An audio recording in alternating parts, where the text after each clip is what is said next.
नमस्कार, मैं शंभू कुमार सिंह और आप देख रहे हैं नेशनल दस्तक। मैं आप लोग को लगातार समझा रहा था SC ST OBC माइनॉरिटी को कि आप किसी भी तरह के जातीय हिंसा और सांप्रदायिक दंगा में शामिल ना हो, आप बच नहीं पाएंगे। सोचिए, दिल्ली दंगे में एक पहले आरोपी को सज़ा हुई है, उसका नाम है दिनेश यादव।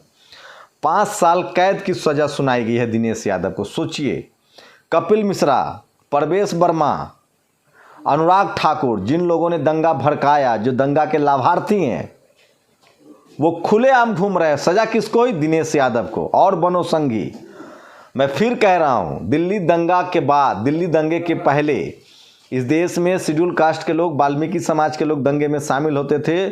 और इसका गुजरात का वो तस्वीर याद है जिसमें एक मुस्लिम और एक शेड्यूल कास्ट का आदमी, आज दोनों दोस्त हैं, किस तरह से दंगा में दोनों बर्बाद हुए थे। लेकिन दिल्ली दंगे में साफ देखा गया कि हिंदू के नाम पर जिस तरह से शेड्यूल कास्ट का इस्तेमाल होता था, उन्होंने अपने आप को रोका। उनके अंदर सामाजिक चेतना बढ़ी है, बाबा साहब की समझ बढ़ी है और वो अब अपने आरक्षण की, हक अधिकार की लड़ाई लड़ रहे हैं। लेकिन OBC की बहुत सारी जातियां जो हैं, जाट, गुर्जर, यादव, अब जाट समाज के लोग, गुर्जर समाज के लोग तेज़ी से बदल रहे हैं किसान आंदोलन के बाद। सोचिए, यादव, दिनेश यादव नाम है इसका, जो पहला आरोपी जिसको 5 साल कैद की सज़ा हुई है, इसका नाम है दिनेश यादव। OBC कैटेगरी का ये शख्स, सोचिए, सज़ा पाया है। जबकि अब तक कपिल मिश्रा, परवेश वर्मा और अनुराग ठाकुर पर कंप्लेन तक दर्ज नहीं हुआ है। सुप्रीम कोर्ट ने कहा है कि हाईकोर्ट इस पूरे मामले को देखे। तो मैं बार बार आप लोग को इसलिए समझा रहा था, SC ST OBC माइनॉरिटी को, कि इस तरह के सांप्रदायिक दंगे से बचिए। आप नहीं बच पाएंगे। आप किसी भी तरह का अपराध करेंगे, आपको सज़ा होगी। आप कब तक टूल बनते रहेंगे, कब तक हथियार बनते रहेंगे? सोचिए, दिनेश यादव को सज़ा हो गई है। इसलिए मैं लगातार आप लोगों को बता रहा था कि किसी भी तरह के दंगा में शामिल ना हो, ये आपके लिए ठीक नहीं है। बहुत तेज़ी से SC ST के लोगों ने अपने आप को दंगा से बाहर किया है। वो अब किसी भी तरह के सांप्रदायिक दंगे और जातीय हिंसा में शामिल नहीं हो रहे हैं।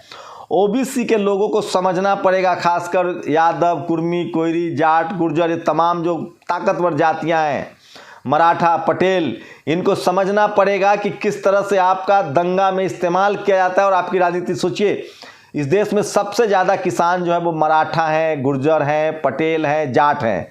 लेकिन पूरे देश में RSS ने किसानों की राजनीति को खत्म कर दिया। अब ना कोई देवीलाल, ना कोई चौधरी चरण सिंह, कोई प्रधान।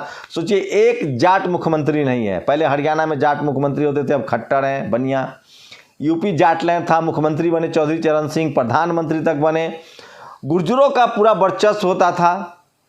तो मैं फिर कह रहा हूँ, किस तरह से राजस्थान में गुर्जरों का वर्चस्व है, लेकिन BJP मुख्यमंत्री बनाती है वसुंधरा राजे सिंधिया को।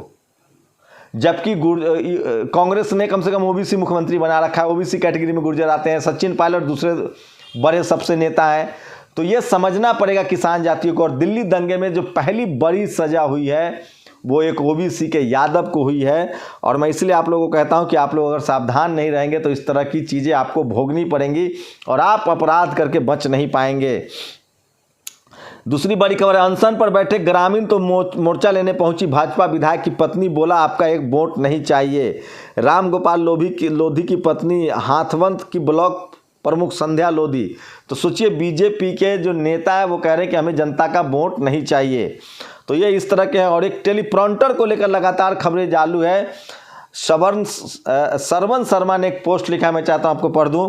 टेलीप्रॉम्प्टर होने के बावजूद भी उसने 60 करोड़ को 600 करोड़ पढ़ा, मिसेज को MRS पढ़ा, UNO को UNO पढ़ा, तिरंगा के 4 रंग बताए, टिम्बर के पेड़ से फर्नीचर का बनना बताया, सिकंदर को गंगा पार पहुंचाया, तक्षशिला को बिहार में बताया। यही नहीं, गुरु नानक, कबीर और गुरु गोरखनाथ को एक मंच पर बैठाकर चर्चा करने, बिना इंटरनेट के ईमेल और ऑन लॉक कैमरा से डिजिटल फोटो खींचने की बात कही।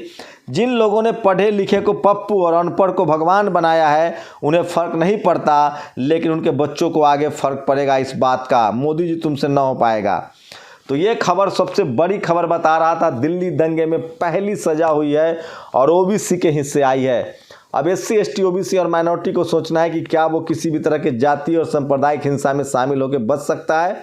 एक तो इस तरह के हिंसा में शामिल नहीं होना चाहिए।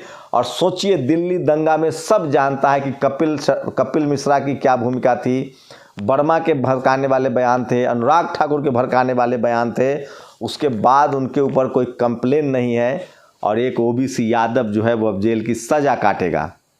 मैं फिर कह रहा हूँ, SC ST OBC माइनॉरिटी को अपने हक अधिकार की लड़ाई लड़नी चाहिए।